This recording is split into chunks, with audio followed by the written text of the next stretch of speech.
You are simple lifestyle YouTube চ্যানেলের পক্ষ থেকে সবাইকে জানাই আন্তরিক ভালোবাসা ও সালাম। আসসালামু আলাইকুম প্রিয় দর্শক, সবাই কেমন আছেন?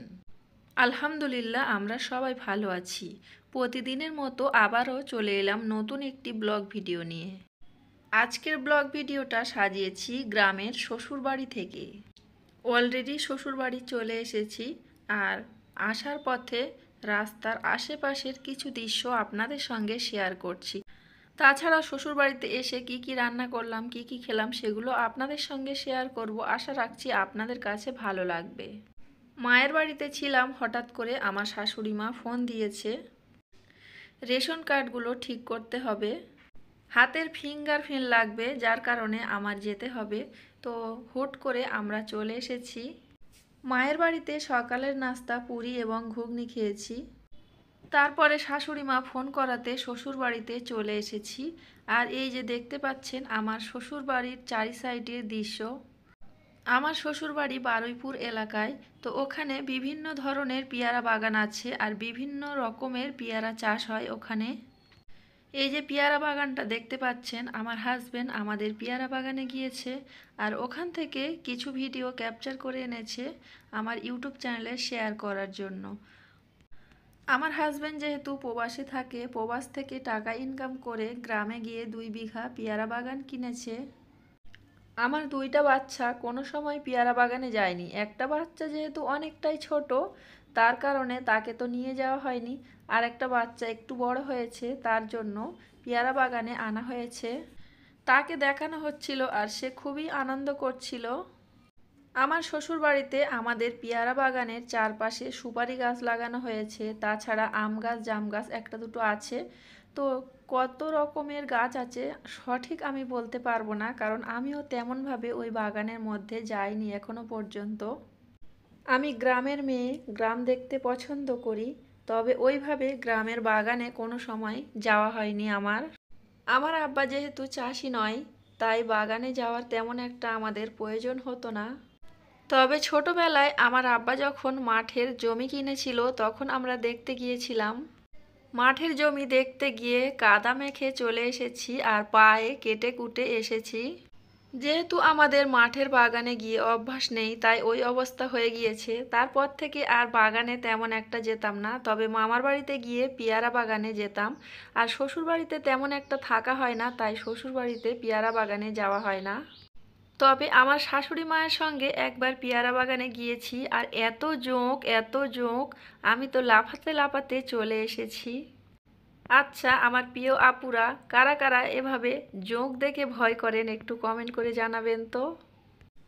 দেশ এবং দেশের বাইরে যে যেখান থেকে আমার ভিডিওটি দেখছেন, অনেকের কাছে গ্রামের দৃশ্য ভালো লাগে, গ্রাম বাংলার প্রকৃতি, সবুজ সবুজ দৃশ্য দেখতে ভালো লাগে।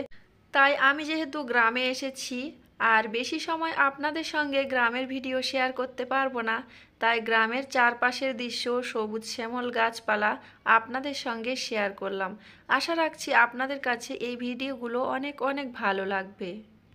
যারা এতক্ষণ ভিডিওটি দেখছেন, প্লিজ ভিডিওটির কোনো অংশে যদি আপনাদের ভালো লাগে, তাহলে অবশ্যই ভিডিওটিতে একটি লাইক দিয়ে দেবেন। যারা কন্টিনিউ গ্রামে থাকে, হয়তো এইসব দৃশ্য তাদের কাছে ভালো লাগবে না। তবে যারা বিদেশে থাকে গ্রামের মানুষ, তাদের কিন্তু গ্রাম দেখতে অনেক ভালো লাগবে। আর এই যে ধান গাছ হয়েছে দেখতে পাচ্ছেন, সবুজ শ্যামল শস্য শ্যামলা, দেখতে ভীষণ ভালো লাগছে আমার কাছে, তাই আপনাদের সঙ্গে শেয়ার করলাম। আজকে যেহেতু শ্বশুর বাড়িতে এসেছি, কিছুক্ষণ থাকবো, তবে সন্ধ্যার দিকে আবার বাড়িতে ফিরে যাব। আমি জানি না আমার আজকের ভিডিওটি কারা কারা দেখে বোরিং ফিল করছেন। যারা বোরিং ফিল করছেন তারা একটু ধৈর্য ধরে থাকেন, আশা রাখছি আপনাদের ভালো লাগবে। আর এই যে দেখতে পাচ্ছেন খুব সুন্দর সুপারি গাছ চারি সাইডে লাগানো আছে, মাশাআল্লাহ কি অপূর্ব দেখতে লাগছে। শাশুড়ি মা ফোন দেওয়ার সাথে সাথে চলে এসেছি। রেশনের কার্ড ঠিক করার জন্য কিছুটা কাজ করা হয়েছে, আরও কিছুটা বাকি আছে। তো ওখানে কিছু অংশ ভিডিও করিনি। আর হাটের মধ্যে থেকে মাছ কেনা হয়েছে, এখানে বিভিন্ন ধরনের মাছ ছিল। আর এখন শ্বশুর বাড়িতে পৌঁছে গিয়েছি। শঙ্করপুর হাট থেকে আমরা নিহারি মাছ কিনে নিয়েছি, সামুদ্রিক মাছ, যেটা কিনা খুবই পছন্দ। ওই মাছ কেটে কুটে রান্না করা হবে। আর আমার শাশুড়ি মা এক পদের সামুদ্রিক মাছ কিনে কেটে কুটে রেখে দিয়েছিল। এখানে আমার শাশুড়ি মা কচুর নেমনা কাটছে। আমি তো কোনোদিন দেখিনি আর কোনোদিন শুনিনি। তো আমার শাশুড়ি মা বলছে এগুলো চিংড়ি মাছ দিয়ে রান্না করলে খেতে ভীষণ ভালো লাগে। এগুলো কে কী নামে পরিচিত আপনারা একটু জানাবেন তো।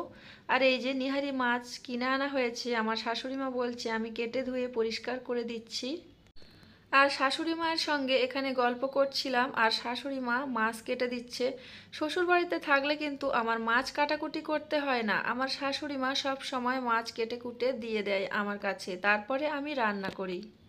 আমার শাশুড়ি মা মাছ কাটছে আর তখন বলছে তুমি আলু পেঁয়াজ এগুলো কাটো, মশলা রেডি করার জন্য সব কিছু তৈরি করো, জামা কাপড় চেঞ্জ করে নাও। তো আমি জামা কাপড় চেঞ্জ করে নিয়ে এই যে আলু পেঁয়াজ আরও টমেটো কাঁচা লঙ্কা এগুলো কাটাকুটি করছিলাম।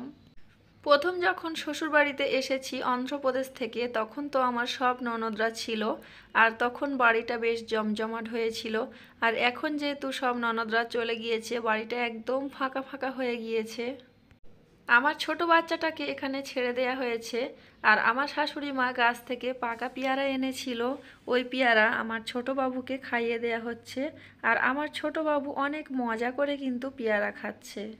শুধু ছোট বাবু নয়, আমিও পেয়ারা খেয়েছি, আমার হাজবেন্ড তো ওই সময় আমরা সবাই পেয়ারা খাচ্ছিলাম।